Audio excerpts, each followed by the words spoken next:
Hi, and welcome to Ones and Tooze, FP's economics podcast. Every week we take a couple data points, use them to try to explain the world. I am Cameron Abadi, FP's deputy editor with you in Berlin, Germany. As always, Adam Tooze, FP's economics columnist and Columbia University professor, is with us this week in, where in Britain exactly? London. In London. Okay. Well, obviously, we thought there was a pretty obvious data point for us this week. That was namely 2023. Which is the year that is now coming to a close. That struck us as an opportunity to look back at the year as a whole from the perspective of economics, or from the perspective of economics that we try to offer on this podcast, more specifically.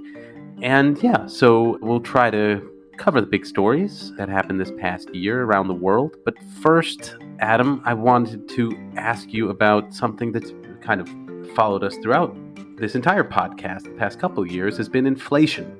You have staunchly been a member of the team, I think that you yourself dubbed as Team Transitory, arguing that inflation would be a temporary passing phenomenon that would more or less resolve itself largely on its own. And yeah, sure enough, we are at the end of 2023 in the United States. Inflation rates have now more or less come down to the level that they were before this entire inflation crisis started, or at least to the levels that the central banks have said they're ready to accept. So do you feel vindicated by how inflation has developed? And moreover, what sort of new economic knowledge have we gained as a result of this entire experience with inflation? Have the prevailing economic models about the trade-offs between inflation and unemployment, including the Keynesian models, I guess, that you yourself may be inclined to cite, have they all kind of proved wrong, or at least incomplete when it comes to this experience with inflation? It is indeed a key question. I think I should not claim credit for having given our team the name Team Transitory. I'm sure the credit for that belongs to somebody else. But I do feel vindicated in the sense that our leading opponents, let's call them Team Doom or Team Pain, have clearly been proven wrong. They've been proven wrong in the sense that they took the view that inflation could only be squeezed out of the economy with a huge surge in unemployment. And that was the risk that we were running in advocating for fiscal stimulus in 2020, 21, 22. And this was highly irresponsible because it meant necessarily that unemployment would have to go up in due course. Larry Summers is closely identified with this position. I think that position has clearly been disproven. That's not what we've ended up with. Interpreting what we have ended up with is tricky. The actual outcome, which is a surge in inflation followed by a fall in inflation, not a fall in prices, but a fall in inflation back to relatively moderate rates, has not required a huge surge in unemployment. Unemployment has remained remarkably low. Labour markets are tight. Unemployment's in the 3% range. This is, of course, fantastic news. So one shouldn't spend too much time arguing about who was right and wrong about it. It's just really good news. The Team Painers, the Team Doomers, rescue themselves by saying it was our Cassandra warnings that caused the central banks ultimately to stick interest rates up very severely. We've spoken about that many times on the show. And that's what caused inflation to come down. And so you Team Transitory people are really barking up the wrong tree, because it isn't your deep insights into the economy that helped us here. It was the fact that we sounded the alarm. Central banks ultimately too slowly reacted. And inflation has come down. And yes, sure, there was no unemployment. But the more important thing is there should never have been any inflation, which is going to be terrible politically in the coming year, goes the argument. And there would not have been inflation if the central banks had acted quickly enough to raise interest rates. So that's how, as it were, Team Doom kind of rescues itself. Team Soft Landing will say, well, you know what? We actually just think central bank policy is brilliant. And so what we've done here is to steer the perfect line.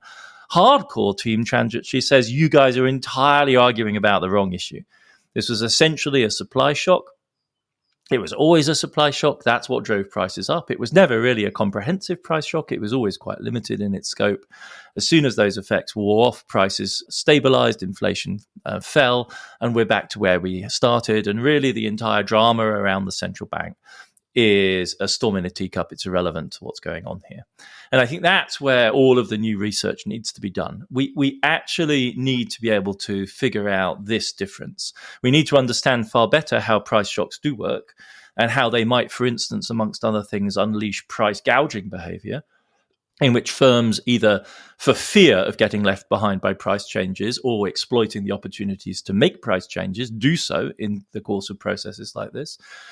And on the other hand, if we actually do want to insist that central bank policy did the work here, we need some better causal mechanisms than the ones we've got, because faced with the kind of inflation shock that we saw, it's just not entirely obvious, or rather faced with the kind of price shock that we saw that was concentrated in a limited number of goods, it's just not all that obvious how this interest rate increase, which has undoubtedly happened, really served to bring this inflation back down again. The argument will be by notions of expectation, perhaps.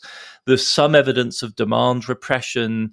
The worst case is we haven't actually seen the full effects of the interest rate increase yet, and we may yet get a harder landing than we currently reckon with. But it's in making sense of these range of choices, I think, that this is where the new research needs to be done. This is what we need to be thinking about going forward. I find it unpersuasive. I find the positions that say, oh, well, conventional wisdom was confirmed by this event. That's the one position which I find really quite puzzling in light of the unique nature of this shock. I think it's a range of possible ways of interpreting this, including a delayed but ultimately effective central bank policy as one possible option, but one that didn't in the end require large increases in unemployment, which is quite surprising. You could say that's to do with the fact the policy is super credible. That wasn't the line of the skeptics during the course of the crisis, so maybe it's more robustly credible than we thought, and that's why an interest rate increase can happen without unemployment going up. Wasn't the experience of the 80s. There's a lot to unpick here. But yes, Team Doom, the simple version, they lost this argument, I think. Got it. And just so I understand the outer edge of the team transitory argument that you mentioned, it's that there wasn't really inflation at all? I mean, when you say it was just a supply... What there was a system, there wasn't general inflation at all. There was basically a concentrated series of price shocks in a limited number of sectors. Now, that's a stronger story for Europe than it is for the US, where by the later stages of the inflationary process, there was clearly general inflation going on of a relatively modest type. It's one element in the bigger picture, but it's significant, no doubt. In Europe, the effects were always much more concentrated in sectors. And so far as you think of it in those terms, then yes, it wasn't really a comprehensive inflation, an adjustment of all prices, including wages, the price of labor, but really something much more partial. Again, the defenders of the status quo and commons and the kind of conventional wisdom would say, and that's to the credit of central banks which refuse to underwrite a general expansion. So this has been the year that AI, artificial intelligence, seems to have entered the public scene in a serious way. ChatGPT has obviously been introduced to the public in ways which set off a wider discussion about the future of AI in all of our lives. But I want to ask now, at the conclusion of this year, should we be concluding that there was a bit of overhyping of AI at some point this year? I mean, the conversations about artificial intelligence that I encountered at some conferences, they seem to veer into kind of philosophical, almost kind of like eschatological territory. The questions of what will it mean for AI to take over all human functions? What will it mean when AI puts all people out of work? What will it mean to be human in those circumstances, etc.? I mean, but still at this point, it doesn't seem like it's making that kind of impact. And I wonder, what will it mean for AI to be kind of transformative in a more normal way? I mean, could this be the kind of technology that improves growth trajectories without kind of fundamentally changing society? Or are those kind of two things inseparable in some way?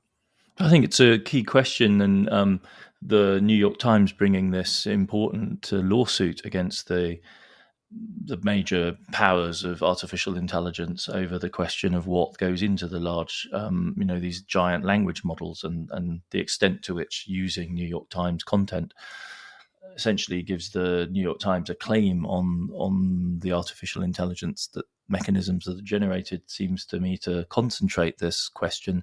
One of the fascinating riposts online has been that the AI firms are so much more powerful and so much wealthier than any of the what's so-called legacy media that they could simply swallow them and put an end to this legal difficulty. But for me, it's actually a bit of a New Year's resolution for next year to dive more deeply into the question of AI and and arrive at a more reasoned and serious judgment of my own. I know that when we did the episode, we got quite a lot of pushback and, shall we say, from some of our listeners, which made me feel that we ought to double down and get into this more seriously. So that's a New Year's resolution for 2024 from my part. If you do look at the economic estimates of what AI is going to do, I agree there's a gap between those numbers and the kind of talk of a singularity and some sort of fundamental shift in humanity's relationship to technology and thus also to itself. I mean, the Goldman Sachs number is the one that's most widely cited. In fact, it's two numbers which I can't quite square in my head. Now, the more modest of the two is that they think it will add $7 trillion to global GDP over the next 10 years. Now, $7 trillion sounds like an awful lot of money, but when you place it in relation to global GDP, which is about $100 trillion, it's about 7% of current global GDP, which we would expect to expand over time, so that 10 years hence it's substantially less. So it's that would, I think, exactly conform to your kind of vision of Solow-style technologically driven economic change. That would be a fairly modest number. The same report from Goldman Sachs also says it would raise labour productivity growth by 1.5% per annum. So as far as I understand that would pop labour productivity growth in the advanced economies from maybe 1.5% per annum to 3% per annum. If they mean that, then that's actually a really dramatic transformation. And over the course of 10 years would yield, one would expect, rather higher gains in terms of GDP per capita than the $7 trillion estimate. But it would still, I think, broadly speaking, fall within the Solow model. And it's probably useful at this point to add from a historical perspective that our entire understanding of industrial revolution, so-called, tends towards the Solow end of things. In other words, we don't actually think that the 19th century or even the 18th century industrial revolutions were kind of cataclysmic, world-changing events in the way that we might imagine from reading, the romantic novelists of the early 19th century, or Karl Marx, indeed. But it was, in fact, incremental change with rather large change in very small parts of the economy, slowly spreading to more moderate change in larger parts of the economy over time, all of which adds up to relatively modest in absolute terms changes in overall growth rates, which, however, if they are continued over ever larger societies over longer and longer periods of time, ultimately yield total transformation. So it's this back and forth, this sort of rather oscillating kind of view that I think Solow and his growth thinking, actually in economic history as well, it served to really make our understanding of economic growth more robust, more realistic, less sentimental, also rather drier and more statistical and rather less romantic and exciting. But that may be indeed precisely the kind of corrective that we need when faced with the hype around AI. Okay, we are going to take a break right here, but we will be right back to talk about China this past year.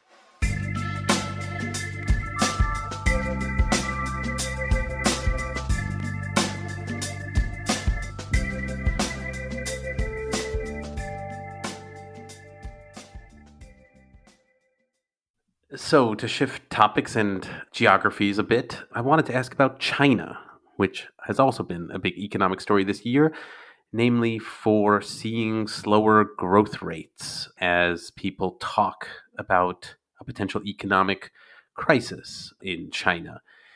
And I wanted to ask whether China, because of these slower growth rates, whether it is no longer on pace to surpass the United States as the world's largest economy. There was a lot of talk about that in recent years.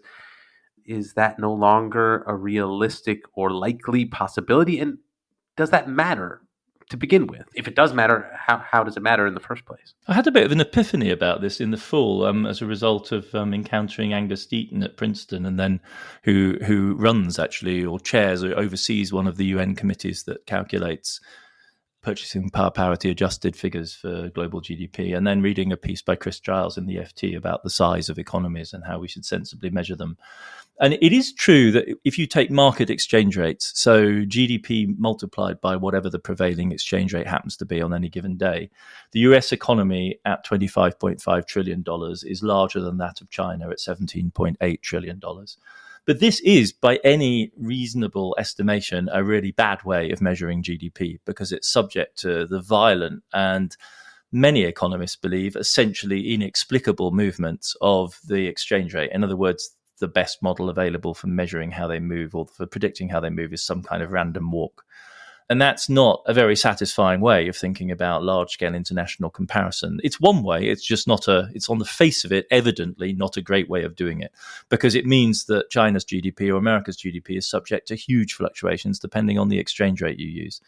If you do something which seems on the face of it more sensible, namely trying to create comparable baskets of goods and measuring their prices and doing the comparison that way, in other words, PPP comparison, well, then China overtook the United States already in 2016, and currently with a GDP of 30 trillion purchasing power parity adjusted dollars is 20% larger than the US at 25 trillion. So in that case, if we move away from what is essentially a silly way of measuring and use instead our best, no doubt flawed, but probably the only coherent way of making measurement, then China already did overtake the US. And if you're having kind of a moment of skepticism about that, and you're thinking, well, don't dollars matter in the end? And isn't purchasing power parity ultimately a matter of what kind of dollars you have in your pocket and so on? Think about it this way. If you're thinking about a big modern economy and you want to know how big it is, one obvious way of measuring whether it's bigger or smaller is how much energy it consumes. And the most fungible, general purpose kind of energy that economies use is electricity, especially modern economies. Not true for more, basic economies, but any modern economy, as we all know, just looking around our apartments and houses, everything is driven by electricity in one way or another. So, ponder this. China's total electricity consumption is twice that of the United States currently. So it would frankly be kind of mind-blowing if China's economy wasn't larger than that of the US.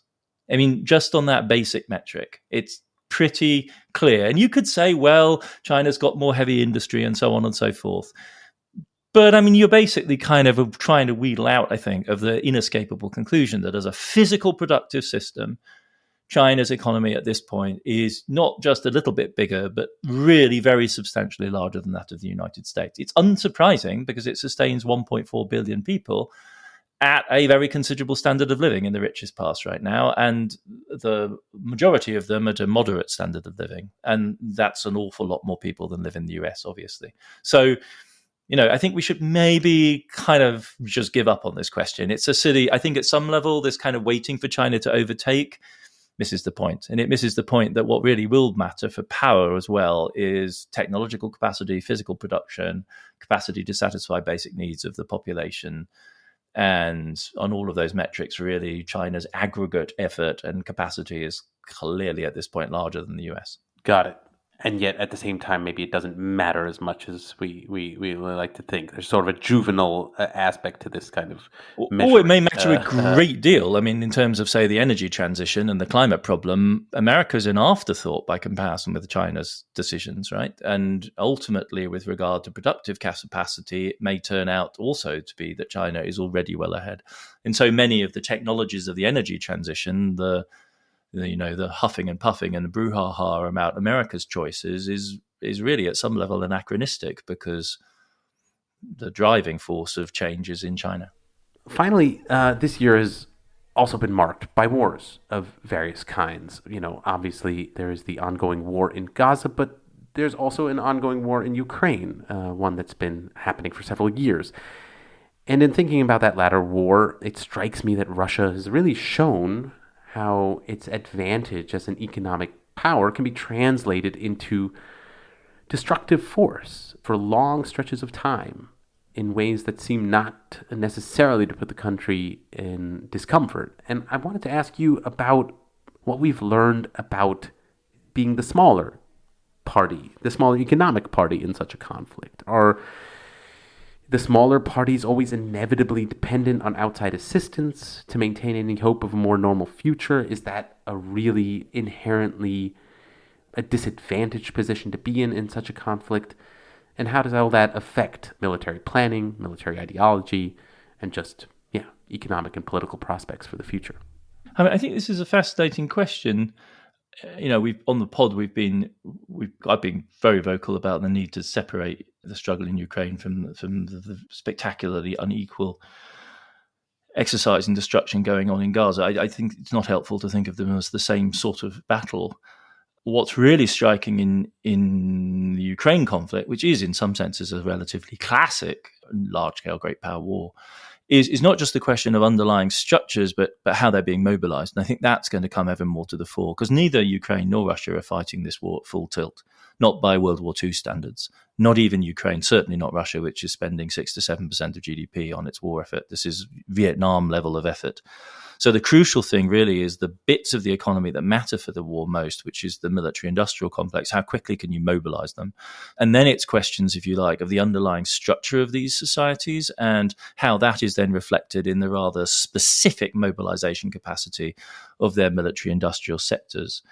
And there's a really stark difference here. And I have to say that since I've seen these numbers, it's forced me to somewhat reevaluate my outlook on the Ukraine, the war in Ukraine, because there was this interview given by a senior Estonian defense ministry official to, I think, the New York Times in the fall, which I only came across maybe a month or so ago, but it's not really left my mind since. And he says that he estimates that Russia's current ammunition production is 7 times greater than that of the West. And Russia's production costs for ammunition are basically 1/10 of those in the West. So he quoted $5,000 to $6,000 to make one single 155 millimeter artillery round in the West. Now that's a bonkers number, but given the bloated natures of military industrial complexes in the West, nothing is impossible. God knows, maybe they use super high quality alloys or something in these expendable pieces of ammunition. Whereas in Russia, it costs $600 to produce a comparable shell, which seems like a kind of sensible number. That's kind of what you'd expect to spend on, a really big shell that you're going to fire at the enemy, and it's one way. And if those kind of numbers are correct, then kind of all bets are off, really, because in one of the absolutely crucial dimensions of the war effort, which is central to this particular conflict, whatever the underlying parameters of size of economies and so on and so forth, Russia is just operating in dimensions and at a pace and on a scale that much, much, much richer, much more sophisticated societies in the West backing Ukraine are failing to match.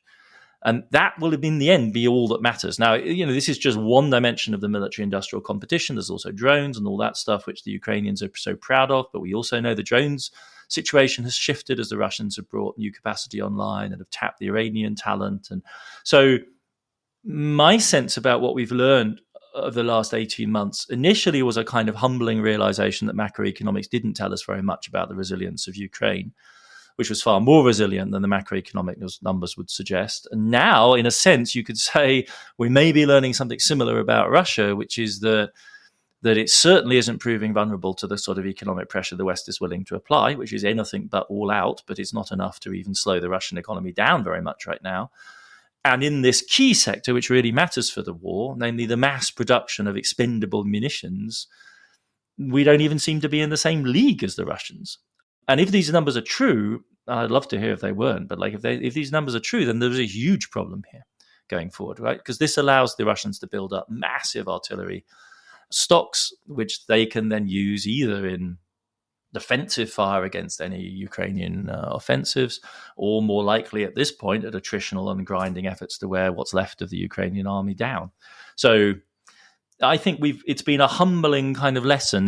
It goes back to your original framing, like what is big and what is small, what is large and what is rich and what is poor, what is productive and what not. And notably the Ukraine-Russia conflict has really taught us an awful lot about, it's reminded us, these are things we used to know when we looked at the war economies of World War II. It's reminded us of the need to understand these specific supply chains and their significance. Well, that's about all we can cover today in wrapping up the year, but thanks to all our listeners for sticking with us this year, and obviously we'll have many more topics in the weeks and months ahead. So yeah, looking forward to it. Happy New Year to all. Ones and Tooze is written and edited by me, Cameron Abadi, along with Adam Tooze. It's produced by Claudia Tatey, Laura Rossbrow-Tellem, Rob Sachs, and Dan Efron. This show is made possible through the support of foreign policy readers. If you're interested in news and analysis from around the world, consider subscribing. Listeners to Ones and Tooze even get a 15% discount. Just go to foreignpolicy.com/subscribe and use the promo code TOOZE at checkout. That's TOOZE. And listeners, as always, we love getting your feedback. You can leave voice messages on the Ones and Tooze homepage on foreignpolicy.com, or email us, podcast@foreignpolicy.com, or you can tweet us. That's @OnesandTwozePod. Thanks very much for listening, and we'll be back in your feed next week.